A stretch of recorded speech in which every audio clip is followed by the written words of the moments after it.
Hey guys, welcome back to Middle Earth Monday. On this channel, we are of course delving into the world of Middle Earth strategy battle game, trying to help keep that game alive, keep the community thriving, and show that by doing videos on how to paint a bunch of different characters. And of course, the main overarching thing is to play through the quest for the Ringbearer. We have gone through so far and done a whole bunch of the scenarios. The last one we just finished up was the Fog on the Barrow Down scenario. That was last week's video we posted for you guys. Hopefully you enjoyed that immensely, which obviously means we have to go on the next arc of the journey. When they leave the fog, they actually end up going into Bree. So we will have the Bree scenario, which will of course be the first time they have any actual kind of power behind the force. Obviously they gain Strider. So in today's video, I'm going to be painting up Strider. I've chosen a unique sculpt to represent this miniature, because in this scenario, unlike the movies where they just kind of hide in the room across the way and the wraiths just wreck the beds, in the books there's a whole different scenario of Strider actually sneaking the hobbits out of Bree and out the back, and the wraiths kind of chasing them through the streets and all that kind of stuff. So I thought I'd go for a really stealthy looking Strider, and you'll have to wait a few minutes to see that actual model yourself. But I think I've made the right choice, and I'm looking forward to paint that up. So in this scenario, or in this like little arc, we have to paint up Strider. We have to paint up the personalities of Bree, so Butterbur and the Gatekeeper Man. We have to paint up some mounted ring wraiths.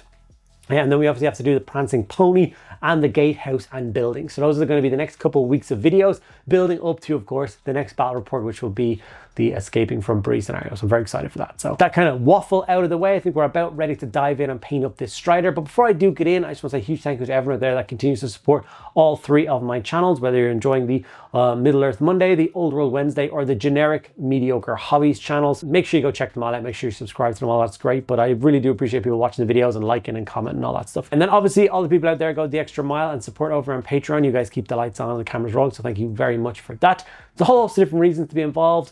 You know, access to extra videos, access to podcasts, access to a private Discord server, and we do, you know, showcases and painting competitions and all sorts of other cool stuff over there. But then also we do monthly giveaways. This month we are giving away a Mechanicum Army box set.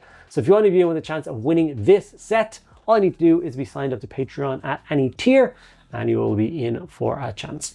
Okay, without all that rambling out of the way, let's dive in and paint up Strider. So this is the sculpt of Strider that I decided to use for this particular scenario. It's actually the original Three Hunters Aragorn. Obviously these models have been redone in plastic. And when I get to the stage in the campaign where I want to be running around with the Three Hunters, I will obviously use the new plastic sculpts. So this is a great way of me getting some of the older models painted up so they don't just kind of get left by the wayside and never get any paint on them. He is very stealthy looking. He's definitely moving silently. He's firing his bow off into the distance. So for the concept of like a stealth mission where he's trying to escort and sneak the hobbits out of Bree, I think this is the most kind of apt Aragorn / Strider miniature that we can use. So I decided to go for it. The only issue is he is fine cast. Now, I know a lot of people give out about fine cast a lot, but for me particularly, fine cast is a problem because fine cast does not like contrast paint because it's a super porous material, and if you looked at it under a microscope, all it is full of bumps and divots and rough spots, which means that contrast does not want to flow smoothly. It's all blotchy, it's all kind of awful. There's no way I could ever comfortably leave a model with just a base coat and a wash on fine cast, because it just wouldn't work.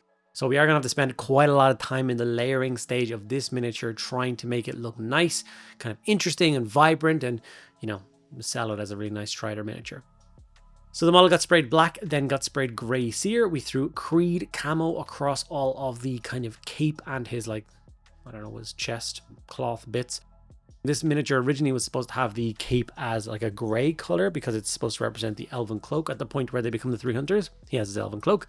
At the point in Bree, he doesn't, so he's still wearing a green one. So he, for the most part, he is very green right now, which is okay. Like I said, we'll do our best to make that look interesting and a little bit later on. We used wildwood for all the brown bits. So like his smock, his leather jerkin, his boots, some of his belts, his bow and his quiver all got done with a little bit of wildwood. And then we grabbed some Agaros dunes, and he basically has like gaiters and wraps around his boots and feet. And then obviously his bedroll on his back is going to go that Agaros dunes as well. Lead patch was used for a very minute section, which is just his sword is sticking out from his belt. So you got to get the crossguard. He's got it like halfway up the handle. There's a silver strip as well. And then of course the pommel itself is silver. With all of those done, it's time to shade the miniature. So we're going to go for Seraphim Sepia, a nice warm tone. Very natural looking, kind of works for kind of wood, kind of works for cloth, kind of works for, you know, more natural settinged beings, if you will. So Strider's quite used to being outside. So like a harsh black would be just too dark for him. Whereas I think the warmth of a sepia is going to be the perfect shade for Strider. While that shade was drying, I grabbed a little bit of AK Interactive Dark Earth texture paste, and I decided to put that across his base. It's the same way I'm going to be basing pretty much all my Lord of the Rings miniatures, so they all kind of match as one cohesive kind of collection. So yeah, that dried, and when that texture paste was 100% dried, we did a light dry brush of Rise of Rust, light dry brush of Bone, and we rimmed the rim black on the base. And then it was time to start the layering process and really trying to claw back this model from where it is now, which is definitely in the depths of an ugly stage.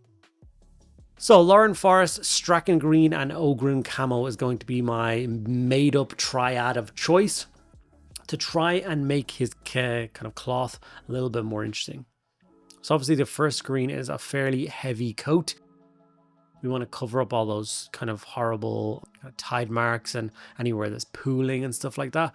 So we're almost going for, I'd say, close to 80% coverage with this layer job. We're just leaving all of the deep folds dark. Everything else is going to be brought right back up. Obviously this will set the volumes and stuff of the model on the piece, so it's kind of look really nice. After this, we jump in with the mid-tone. And as you can see, I'm being a little bit more reserved with this. It's going on the higher areas, adding in some kind of nice brighter color, but still keeping them very natural. If this guy was kind of in the woods, it would be harder to see him. And that's what we're going for. He is, like I said, a ranger. So the kind of blending in is important. Now we went in with that last, or I thought was going to be the last highlight, and it's still, something still wasn't kind of selling it to me for some reason at this point. It still just wasn't as interesting or as exciting as I wanted it to be. It looked nice, but I reckon we could go one extra step and just make it look a little bit cooler. So I actually grabbed the AK Interactive Icy Yellow, which is something you see a lot of painters using for so many days. It's like the Swiss Army paint of paints, I don't know. So I grabbed some Ice Yellow and just hit the very, very raised points, the sharpest details, with a light coat of this, just to bring all of it up to the kind of nth degree. Really make those bits pop. And then to make it look really nice and really kind of, I don't know, done, if you will, I decided to go even one step further, and I grabbed a Croak Green shade, and I decided to give all the green work a nice glaze of this. So Croak Green on my wet palette, thin down with a touch of water, and then glaze that over the cape just to help all the tones kind of blend together a little bit better and sell it as kind of one cohesive garment, if you will. And this was finally, the green cloth was finished on my Strider, and I was quite happy with the final result. I think it looks really nice. Finally making something worthwhile out of this miniature. It's not really the miniature I have the problem with, it's the material. The annoying thing for me as well is when this model first came out, I bought the original 300s in metal, and they're gone. I have no idea where that metal set of them has gone, which makes me wonder how many other Lord of the Rings miniatures I've lost throughout the years, which breaks my soul. Hadachan Flesh was brought in to highlight all those brown sections, like I said, boots, pants, his like leather jerkin on his chest, his bow, and the quiver. And once again, it was nice, but still sat just a little bit flat for me. So once again, we grabbed that magical ice yellow color, and we actually did a little bit of a mix. It was still mostly the Hadachan Flesh, but the touch of yellow really did kind of elevate the brown a little bit and gave me just enough of a kind of a tone shift to highlight the brown up to kind of its final form of what I wanted it to look like. You can see I'm only going for kind of raised bits, and I'm only very sparingly using the paint, but it is making a difference.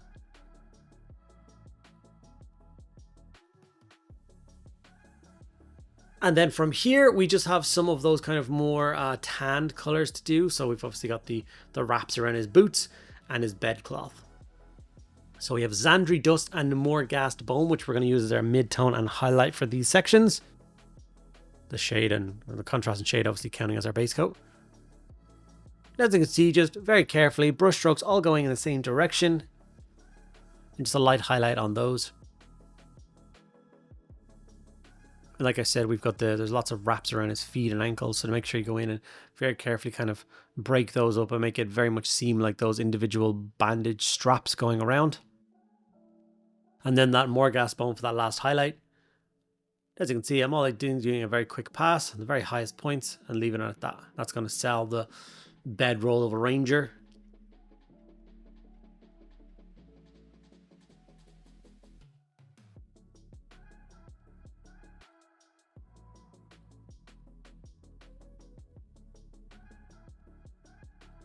From here, we're going to go for Corvus Black, and this is just to touch up all those leather belts and stuff that he has, the one going across his chest, holding on his, like, I don't know, his backpack of stuff around his waist. And then, of course, once again, the handle of his sword, he's going to get a light touch of Corvus Black as well, just to highlight a little bit, make it pop.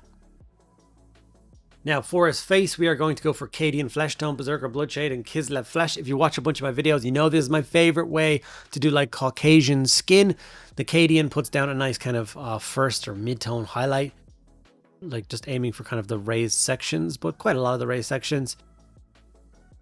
And then I always feel like a lot of skin tones that people do for like army painting wise, they always look really cold. They almost all look like elven skin, that really pale, that look, which most people don't have that. There's a certain rouge to most people's skin tones. And I find the best way to do that is to put a coat of Berserker Bloodshade on. Now, Berserker Bloodshade that I use, it goes from the pot to my wet palette. So it's diluted with a little bit of water, which thins it down a little bit. And then from there, I apply it to the model, which just adds that nice red hue or pink hue to the skin. And then we just go in once again with that Kislev Flesh for that really light touch on the really highest points, and that sells a face so well. It looks really nice, especially on these really small details. Lord of the Rings miniatures being obviously true scale, so those details are teeny weeny. So all you're aiming for is like the tops of knuckles and stuff like that. And you'll get a simple but really effective and really nice skin tone. Obviously going back to a bit of trusty lead belcher and just re-highlighting the pommel on the crossguard of his sword. Nothing crazy, but it's got to be done. I use this little bit of sponge moss stuff for a lot of these bases. It adds a really nice natural tone to it. Blends it into that new natural table that I did a few weeks ago, which is where many of my Lord of the Rings games are being held. And all I do is add a bit of super glue, push the foam in place, wait a couple seconds, and it dries like rock solid. And then you just pull away the extra foam, leaving a really nice but very simple basing technique. And I think it looks really great. So here we go. Here's those bits added. It's like almost like flock, but I think easier to apply. It's going to be there forever. Obviously, you can shape it around the miniatures a little bit better. But anyway, this is our finished Strider miniature, ready to defend the hobbits, escort them all the way to Elrond through very dangerous lands. And of course, that's the beginning out of Bree. Hopefully you guys enjoyed this video. If you did, do all those things I mentioned at the beginning of the video. And hopefully you're looking forward to the scenario in Bree that will be happening in a couple of weeks' time.